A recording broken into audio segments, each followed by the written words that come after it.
Summer వచ్చింది కానీ మన హ్యాబిట్స్ మారలేదు. అందుకే చాలామంది tired, weakness and dehydration and digestions ప్రాబ్లమ్స్తో బాధపడుతున్నారు. మీరు కూడా అన్నోయింగ్లీ నేను చెప్పే ఈ 10 మిస్టేక్స్ చేస్తున్నారు అని అంటే వీడియో లాస్ట్ వరకు చూడండి. ఎందుకు అని అంటే లాస్ట్ మిస్టేక్ చాలా dangerous. Welcome to the series awareness first, medicine next, a series by జేవం మెడికల్స్. ఫస్ట్ మిస్టేక్, అందరూ చేసే కామన్ మిస్టేక్, వాటర్ రాంగ్గా తాగడం.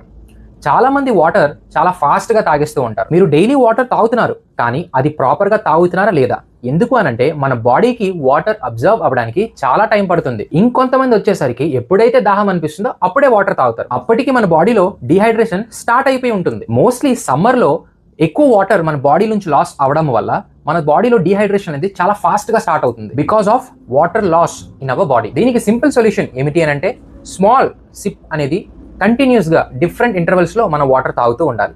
And at the same time morning నుంచి నైట్ పడుకున్నంత వరకు డిఫరెంట్ ఇంటర్వల్స్లో ఎప్పుడు మనం వాటర్ తాగాలో మనం ప్లాన్ చేసుకుని ఒకవేళ వాటర్ తాగితే it is good for our health. సింపుల్గా గుర్తుంచుకోండి, వాటర్ క్వాంటిటీ కాదు, వాటర్ ప్యాటర్న్ ఈజ్ ఇంపార్టెంట్. మనం చేసే సెకండ్ మిస్టేక్, ఎండలో ఇంటికి వచ్చి డైరెక్ట్గా ఐస్ వాటర్ తాగుతున్నామా, అది మనకు రిలాక్సేషన్ అనుకుంటున్నాం కానీ it's a very big shock for our body. అలా తాగడం వల్ల మన బాడీలో సడన్ టెంపరేచర్ చేంజెస్ అనేది వస్తుంది అండ్ డైజెషన్ కూడా స్లో అవుతుంది. మన స్టమక్ బ్లడ్ వెజల్స్ అనేది కాంట్రాక్ట్ అయ్యే ఛాన్సెస్ ఎక్కువగా ఉంటాయి. అందుకే కొంతమందికి ఎవరైతే ఇలా ఐస్ వాటర్ ఎండ నుంచి వచ్చిన వెంటనే తాగుతారో వాళ్ళు stomach discomfort at the same time throat irritation లాంటి సిమ్టమ్స్ ఫేస్ చేస్తారు. మరి ఈ మిస్టేక్ కి మనం చేయాల్సిన సింపుల్ సొల్యూషన్ ఏమిటి అని అంటే జస్ట్ నార్మల్ కూల్ వాటర్ అయితే సరిపోతుంది. మరి high temperature water is not good for our body. నిజంగా మీరు రిఫ్రెష్ అవ్వాలి అని అనుకుంటే ఇలా ఐస్ వాటర్ డైరెక్ట్ గా తాగి మీ బాడీకి షాక్ ఇవ్వకండి. మనం చేసే థర్డ్ మిస్టేక్, ఏసీ డిహైడ్రేషన్. మనం ఏసీలో ఉంటాం కాబట్టి అసలు మన బాడీలో ఎటువంటి స్వెట్ అనేది రాదు.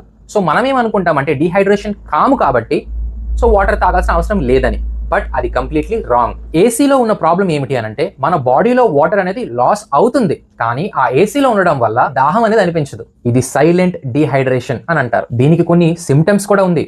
మనకి headache, fatigue and dryness and dullness కూడా అనిపిస్తుంది. వెరీ సింపుల్ సొల్యూషన్, ఏసీలో ఉన్నకున్న హైడ్రేషన్ అనేది మెయింటైన్ చేయాలి. మనం చేసే fourth mistake, sun exposure. Empty stomach తో డైరెక్ట్ గా సన్ కి ఎక్స్పోజ్ అవుతున్నారా? మన బాడీ ఆల్రెడీ వీక్ స్టేజ్ లో ఉంటుంది అండ్ ఆ సన్ నుంచి వచ్చే హీట్ అనేది డైరెక్ట్ గా మన బాడీని ఇంపాక్ట్ చేస్తుంది. అలా తినకుండా బయటికి వెళ్ళడం వల్ల వచ్చే రిజల్ట్స్ ఏమిటి అని అంటే డిజీనెస్ అండ్ హీట్ ఎగ్జాస్ట్ అనేది మన బాడీలో స్టార్ట్ అవుతుంది. ఈ ప్రాబ్లం కి సింపుల్ సొల్యూషన్ ఏమిటి అని అంటే బయటికి వెళ్లే ముందు లైట్ ఫుడ్ తినాలి.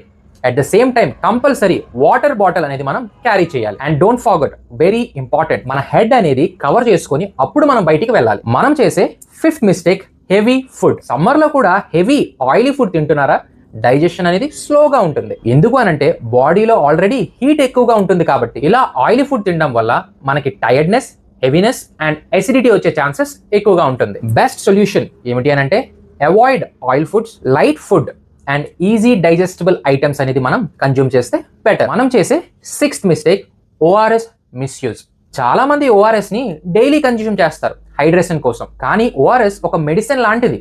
అది హైడ్రేషన్ కి కాదు, ఎప్పుడైతే అవసరం వస్తుందో అప్పుడు మాత్రమే తాగాలి. ఇలా అన్నెసరీ ఎక్కువ ఓఆర్ఎస్ కన్జ్యూమ్ చేయడం వల్ల మన బాడీలో అన్నెసరీ సాల్ట్ పెరిగి మన బాడీ అనేది ఇంబ్యాలెన్స్ అయ్యే ఛాన్సెస్ ఎక్కువగా ఉంటుంది. మరి సొల్యూషన్ ఏమిటి అని అంటే నార్మల్ డేస్ లో వాటర్, ఏమైనా సీరియస్ కేసెస్ ఉంటేనే మాత్రం మనం ఓఆర్ఎస్ ని కన్జ్యూమ్ చేయాలి. మనం చేసే seventh mistake, daily fridge water. Fridge water మీద ఈ సమ్మర్ టైంలో మనం చాలా డిపెండెంట్ అయిపోతాం. ఈ ఫ్రిడ్జ్ వాటర్ అనేది మనకు తెలియకుండానే ఒక సైలెంట్ కిల్లర్ లా మారుతుంది. ఇలా డైలీ ఆ ఫ్రిడ్జ్ వాటర్ మీద డిపెండ్ అవ్వడం వల్ల థ్రోట్ సెన్సిటివ్ అవ్వచ్చు అండ్ డైజెషన్ కూడా డిస్టర్బ్ అవ్వచ్చు. అందుకే మనం ఫ్రిడ్జ్ వాటర్ ని ఒకేషనల్ గా అయితే ఓకే, డైలీ హ్యాబిట్ గా మాత్రం అవాయిడ్ చేయాలి. మనం చేసే ఎయిత్ మిస్టేక్, ఈ సమ్మర్ లో కిడ్స్ చాలా ఇంట్రెస్ట్ గా ఉంటారు కోల్డ్ ఐటమ్స్ తినడానికి అండ్ పేరెంట్స్ అయిన మనం కూడా వాళ్ళకి ఆ చల్లటి కోల్డ్ ఐటమ్స్ అనేది చెప్పిన వెంటనే ఇన్స్టెంట్ గా తెచ్చి పెట్టేస్తాం. అలా హై షుగర్ అండ్ ఎక్కువ కోల్డ్ ఉన్న ఐటమ్స్ తీసుకొని వస్తే మన పిల్లల ఒక ఇమ్యూనిటీ అనేది డ్యామేజ్ అయ్యే ఛాన్సెస్ ఉంటుంది. అందుకే మనం చేయాల్సిన simple solution, home made items అయితే ఇట్స్ బెటర్. అండ్ మీరు ఒకవేళ కోల్డ్ ఐటమ్స్ ఇచ్చిన ఫ్రీక్వెన్సీ మోడరేట్ గా మీరు ఇవ్వాలి. ఒక బెస్ట్ ఆల్టర్నేటివ్ సజెస్ట్ చేయమని చెప్తే I will suggest fruits are best option. మనం చేసే నైన్త్ మిస్టేక్, గ్లూకోజ్ డ్రింక్స్. ఈ సమ్మర్ లో మనకి వీక్ అనిపిస్తుంది కదా అని మనం గ్లూకోజ్ ని ఎక్కువగా ప్రిఫర్ చేస్తాం. ఆ గ్లూకోజ్ అనేది మనకి టెంపరీ హైడ్రేషన్ మాత్రమే. గ్లూకోజ్ లో హై షుగర్ ఉండడం వల్ల మన షుగర్ అనేది స్పైక్ అవుతుంది. At the same time daily glucose తాగాలి అని గ్లూకోజ్ మీద ఒక డిపెండెన్సీ అనేది క్రియేట్ అవుతుంది. సో గ్లూకోజ్ కి బదులు మనం న్యాచురల్ ఫ్లూయిడ్స్ ఈస్ బెటర్. మనం చేసే 10th mistake, ignoring body signals. ఈ సమ్మర్ లో మన బాడీ కొన్ని సిగ్నల్స్ మనకి ఇస్తుంది. డిజీనెస్, వీక్నెస్ అండ్ హెడేక్స్ వస్తుంటాయి. ఇవన్నీ మన బాడీకి ఇస్తున్న హీట్ సిగ్నల్స్. ఇలాంటి సిమ్టమ్స్ ఏమైనా కనిపిస్తే మన బాడీలో అస్సలు ఇగ్నోర్ చేయకండి, because it is a sign to our body. అది ఒక సీరియస్ ప్రాబ్లం కూడా అవ్వచ్చు. ఇలా ఏమైనా ఒకవేళ ఫేస్ చేస్తే అర్జెంట్ గా మీ దగ్గరలో ఉన్న డాక్టర్ ని మీరు కన్సల్ట్ అవ్వాలి. సింపుల్ గా గుర్తుంచుకోండి, సమ్మర్ ప్రాబ్లం కాదు, కానీ సమ్మర్ లో మనం చేసే కొన్ని హ్యాబిట్స్ అనేది చాలా బిగ్ ప్రాబ్లమ్స్. మీ ఇంట్లో అండ్ ఫ్రెండ్స్ లో ఎవరైనా ఈ మిస్టేక్స్ చేస్తున్నారంటే వాళ్ళకి ఈ వీడియోని షేర్ చేయండి. అసలు పైన చెప్పే మిస్టేక్స్ లో మీరు ఎక్కువగా ఏ మిస్టేక్స్ చేస్తున్నారో కింద కామెంట్ లో రాయండి. అండ్ ఇలాంటి ఎన్నో హెల్త్ అవేర్నెస్ వీడియో కోసం జీవం మెడికల్స్ ని ఫాలో అండ్ సబ్స్క్రైబ్ చేసుకోండి.